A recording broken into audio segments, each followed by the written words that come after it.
Alam mo kung ano nakakatawa dito sa mga kritiko ng impeachment na ito na ginawa ng Senado?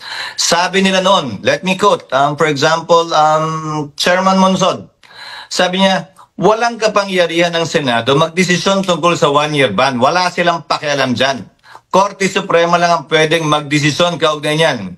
Noong nag-decide ang Supreme Court, Karen, ang panawagan ngayon ng mga taong yan, dapat Senate mag-decide, hindi ang Supreme Court.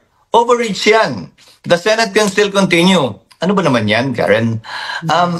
The rule and the law and the Constitution has to remain the same regardless of your position, regardless of who you're against, regardless of who the case is against.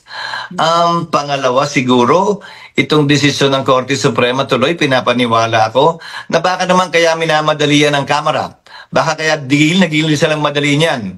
Ayaw antayin yung desisyon ng Korte Suprema dahil alam nilang may balljack at gustong pangunahan na agad ng Senado para sabihin na nasa gitna naman na ituloy na natin, tapusin na natin.